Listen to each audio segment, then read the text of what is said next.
Some of my favorite memories growing up involve books. Curling up with them during summers spent in the mountains.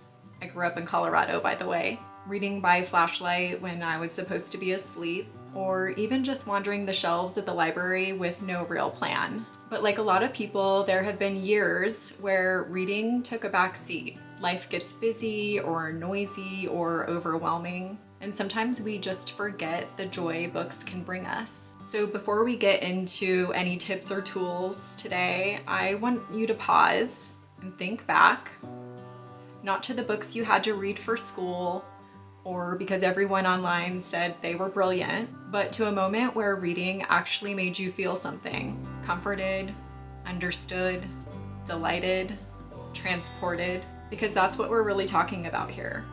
Not reading more to hit a goal or to appear well-read, but reading more because it brings you joy, because it's good for your brain, and because it reconnects you to yourself in a way that almost nothing else does. And if reading's felt harder lately or like something you just can't quite make time for, I get it. So in this video, I'm gonna show you a few tools that have helped me make reading easier, more comfortable, and something I genuinely look forward to.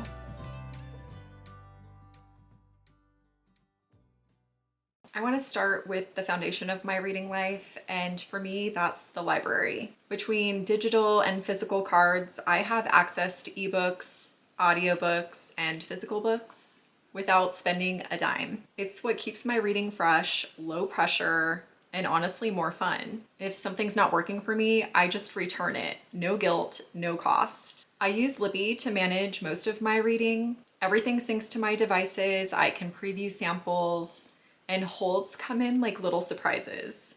It's such an easy way to make sure I always have something to read. And right alongside that, maybe even more important, is my reading journal. I've been keeping one for just over 4 years, and I can honestly say my reading has never been more consistent. There's something about writing down what you've read, even if it's just the title and a quick note, that helps you treat reading as something meaningful, something intentional. It also builds identity.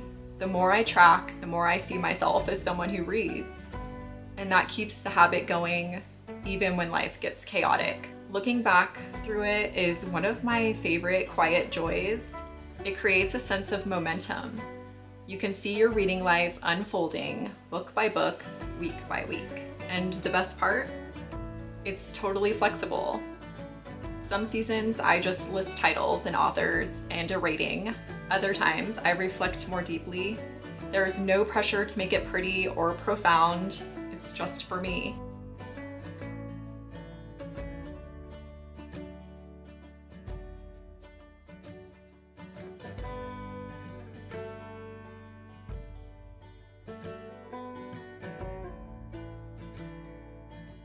Let's talk about comfort.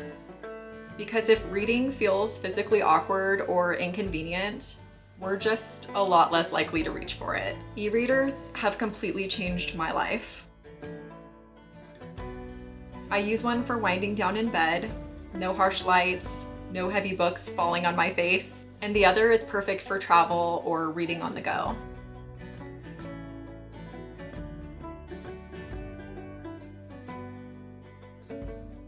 What I love most is how customizable it is. I can change the font size, line spacing, and sync my library holds so I always have a few options queued up. It takes away decision fatigue and lets me follow my mood. And honestly, for anyone who struggles with small print or tired eyes, e-readers make reading so much more accessible.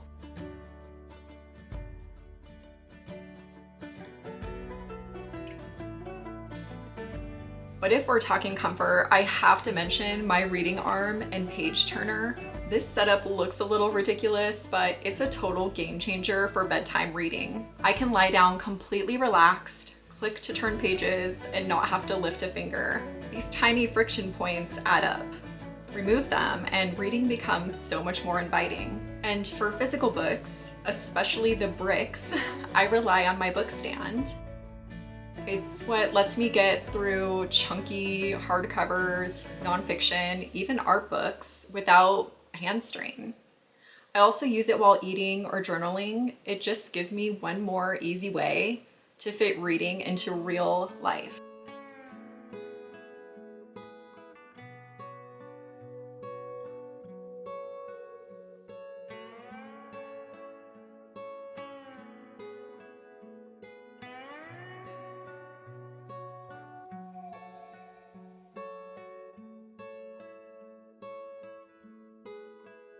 The other big shift that helped me read more, letting books follow me into everyday life, beyond just quote unquote reading time. I always have a pair of earbuds nearby. Audiobooks have become such a comforting part of my routine, whether I'm walking, hiking, cleaning, or just need to step away from screens.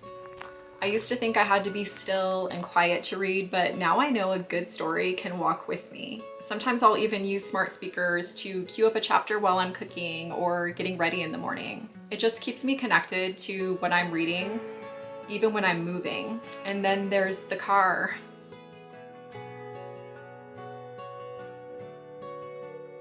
Now it's one of the most consistent reading times in my day. Once I started treating my commute as audiobook time, it became automatic.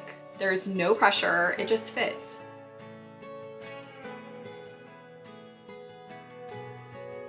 None of these tools are magic, but together they've made reading feel natural, rewarding, and something I can return to anytime. I'd love to hear about your reading journey, whether it's something that's always been a part of your life or something you're hoping to reconnect with.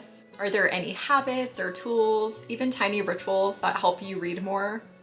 Let me know in the comments. I'm always looking for new ideas, and I know other people who clicked on this video are as well. And if you want more bookish inspiration, cozy vibes, or just someone else who's figuring it out right alongside you, I'd love for you to subscribe. This is definitely a space for readers of all kinds. No pressure, no performance, just a genuine love of books and the joy that they bring. Thanks so much for watching, and I'll see you again soon in the next video. Bye!